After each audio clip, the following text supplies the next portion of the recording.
দফা ৩ অনুযায়ী মহামান্য রাষ্ট্রপতি জনাব মোহাম্মদ শাহাবুদ্দিন তার স্বাক্ষরযুক্ত পদত্যাগপত্র আজ ২৪শে জুলাই ২০২৬ ৯ শ্রাবণ ১৪৩৩ তারিখে রোজ শুক্রবার অপরাহ্ন ৫টা ১ মিনিটে আমার নিকট পদত্যাগপত্র দাখিল করেছেন।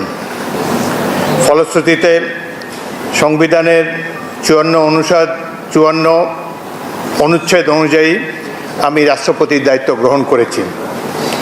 পদত্যাগপত্রটি আমি গ্রহণ করেছি এবং জাতীয় সংসদ সচিবালয়ের রেকর্ডে সংরক্ষণ এবং প্রয়োজনীয় প্রশাসনিক কার্যক্রম গ্রহণের জন্য নির্দেশ প্রদান করা হলো।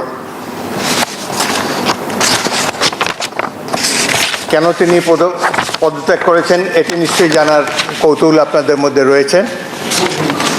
তিনি লিখিতভাবে জানিয়েছেন যে তিনি গুরুতর অসুস্থ, হৃদরোগ, উচ্চ রক্তচাপ, ডায়াবেটিস ও কিডনি জটিলতায় তিনি ভুগছেন।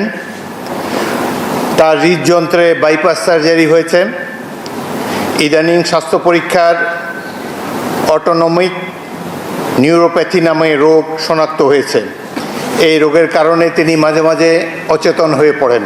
ফ্যালকন অ্যালুমিনিয়াম মাল্টিলেয়ার অ্যানোডাইজ হওয়ায় সম্পূর্ণ স্ক্র্যাচ প্রুফ। Falcon aluminium. এসব রোগের প্রাদুর্ভাবে এবং শারীরিক ও মানসিক অসমর্থতার কারণে রাষ্ট্রপতির মতো গুরুত্বপূর্ণ সাংবিধানিক পদের দায়িত্ব পালন করা তার পক্ষে সম্ভব হচ্ছে না। তার দীর্ঘমেয়াদী চিকিৎসার প্রয়োজন। এই কারণেই তিনি স্বাস্থ্যগত কারণে পদত্যাগ করেছেন এবং বাংলাদেশ জাতীয় সংসদের স্পিকার হিসাবে এই পদত্যাগপত্র আমি গ্রহণ করেছি। সংবিধানে ইতিমধ্যে আপনারা জানেন যেদিন আমি স্পিকার হিসাবে শপথ নিয়েছি সেই দিনই ভারপ্রাপ্ত রাষ্ট্রপতি হিসাবেও শপথ নিয়েছি যদি প্রয়োজন হয়। একইভাবে আমাদের ডেপুটি স্পিকার সাহেব তিনিও যখন ডেপুটি স্পিকার হিসেবে শপথ নেন শপথের অংশে বর্ণিত থাকে যখন বলা হবে কোনো কারণে যখন স্পিকারের চেয়ার শূন্য থাকবে তখন ডেপুটি স্পিকারের পদের দায়িত্ব পালন করবেন। সুতরাং আজকে বাংলাদেশের নানা ধরনের কথাবার্তা আমি দুপুরে এসেই শুনছি। দেখা গেল যে এটি প্রকৃত। তিনি শারীরিক অসমর্থের কারণে পদত্যাগ করেছেন। আমি তার মঙ্গল এবং সুস্বাস্থ্য কামনা করি এবং আমার মনে হয় তিনি মাফিয়া সরকারের আমলে নির্বাচিত হলেও বর্তমানে জনগণের ভোটে যে সরকার নির্বাচিত হয়েছে তার প্রতি তিনি সমর্থন এবং শ্রদ্ধা প্রকাশ করেছেন সবসময়। আমি তার মঙ্গল কামনা করি। আপনাদের সবাইকে ধন্যবাদ।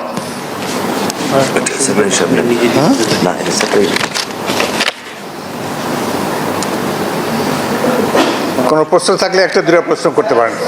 জি,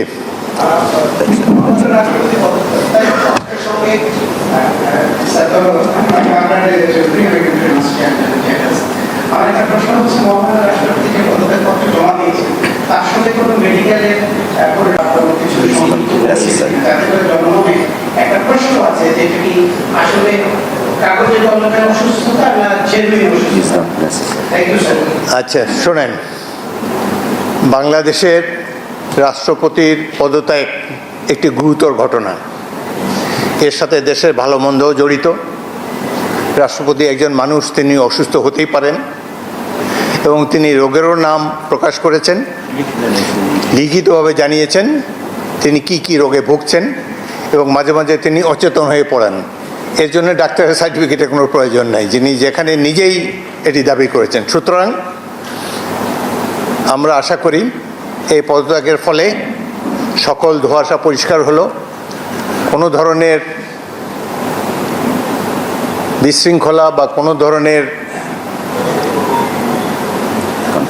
বিরূপ মনোভাব কিংবা কনফিউশন যাতে এইসব ব্যাপারে না ঘটে। রাষ্ট্রপতি পদত্যাগ, এর আগেও রাষ্ট্রপতিরা পদত্যাগ করেছেন বিভিন্ন কারণে। রাষ্ট্রপতি দেশের একজন সম্মানিত মাননীয় রাষ্ট্রপতি, তিনি পদত্যাগ করতেই পারেন এবং এই চেয়ার তো কখনো শূন্য থাকে না। এবং আমি জাতীয় সংসদের স্পিকার হিসাবে এই পদত্যাগপত্র গ্রহণ করেছি। এটি হলো বাস্তবতা। আশা করি সকল ধরনের কনফিউশন এখন থেকে দূর হয়ে যাবে। আপনাদের সবাইকে অসংখ্য ধন্যবাদ। এই ধরনের প্রশ্ন করবেন না ভাই, কোনো কনফিউশন ক্রিয়েট করবেন না। দেখেন, এক minute please listen to me. আপনারা আমাকে স্পিকার হিসাবেও দেখেছেন, এর আগেও 40 বছর ধরে রাজনীতি করছি, আমি সরাসরি কথা বলতে অভ্যস্ত। সুতরাং কনস্ট্রাকটিভ কথা বলা ভালো। আমি তো প্রশংসাই করলাম তার। তিনি রিজাইন করেছেন স্বাস্থ্যগত কারণে, কি রোগের কথা তিনি বলেছেন, কিভাবে তিনি আমাদের কাছে দিয়ে সেটাই জেনেছি। এরপরে এটার মধ্যে তো আর অন্য কোনো কিছু নেই। যে বলেন, একজন মহিলা বলেন।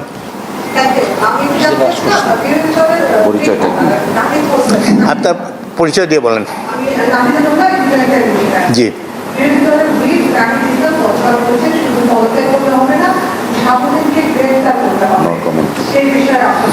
এ ব্যাপারে আমার কোনো মন্তব্য নাই।